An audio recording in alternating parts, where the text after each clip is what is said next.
Let's talk about using Qigong for reducing the side effects of breast cancer treatment as well as lymphedema. So my name is Kathleen Lisson. I'm a lymphedema therapist and I'm author of the book Stress Reduction for Lymphedema. And more information on this is going to be starting on page 116 of the book. So Qigong is a mind-body exercise with roots in traditional Chinese medicine. And according to the Memorial Sloan Cancer Center, Qigong uses muscle relaxation, breathing exercises, meditation, and body movements. So this practice is focused on the internal flow of Qi, which is the concept of the life force or energy force of the body. Qigong may lower blood pressure and modulate urinary catecholamine levels. And catecholamine are adrenal gland hormones released in response to stress. So these are two good things. It can modulate these stress hormones and it can lower blood pressure.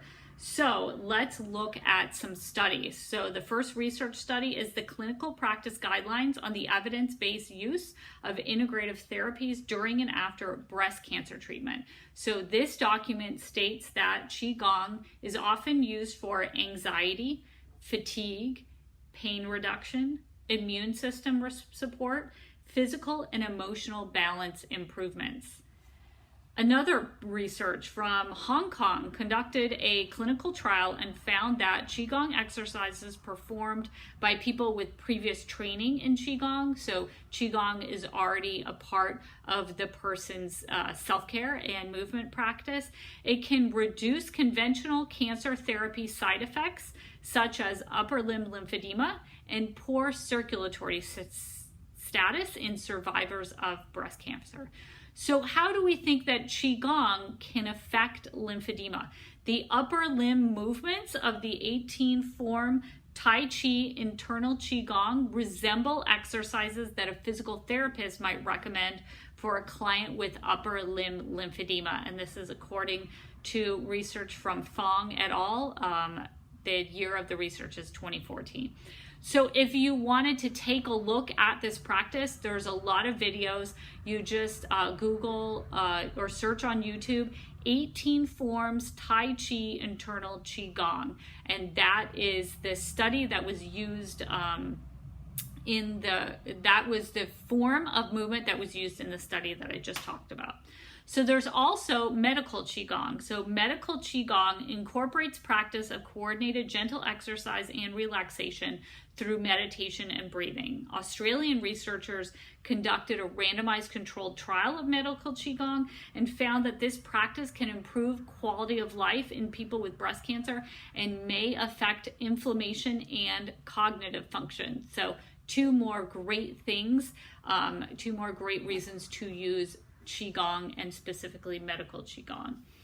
Interestingly, Shani and Walker conducted an integrative review of mind-body interventions used by African American cancer survivors, and they did not find any trials or qualitative studies that explored the relationship between African American cancer survivors and other forms of mind-body exercise besides yoga, such as Tai Chi or Qigong, and concluded that this specific population may not be aware of or have access to participate in other forms of mind-body practice. So we need more research, and we need to expose people who are African American cancer survivors to all the different ways of mind-body movement that may affect breast cancer symptoms and lymphedema.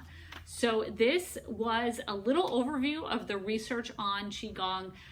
Basically what I took from this research when I was doing the research for this book was that if someone has Qigong as part of their movement practice, they should be encouraged to continue the Qigong and see how the Qigong practice that they already have can help them reduce some of the symptoms and side effects of treatment for breast cancer.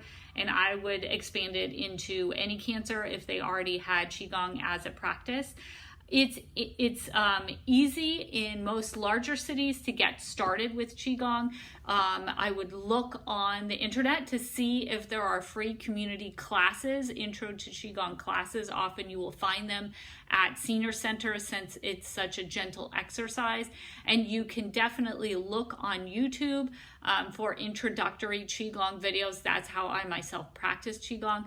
I've found some really nice 10-minute evening Qigong videos that help me transition from the busyness of my day into kind of coming back in my body, bringing peace to my body, getting that last stretch and movement before I go to sleep. And I find that I'm more able to more easily relax and go to sleep when I practice that Qigong in the evening. But the evening's not the only time you can practice Qigong. You can also definitely practice it in the morning.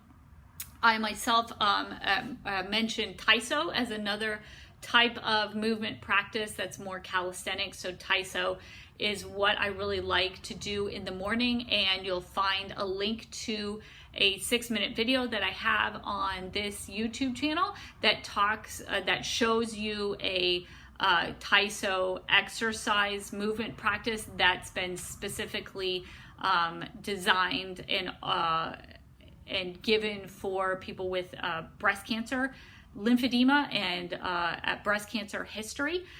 So if you want to look for videos on Qigong, go ahead and look on YouTube and check the videos out, see if they look like they can be a part of your movement practice. And then if you want something a little more intense, you can definitely read about Taiso, and that's the exercise that I kind of use in the morning. So all these resources and many more resources on different stress reduction practices that can help people with the lymphedema diagnosis are in the book Stress Reduction for Lymphedema. And this book is available in paperback and Kindle on Amazon.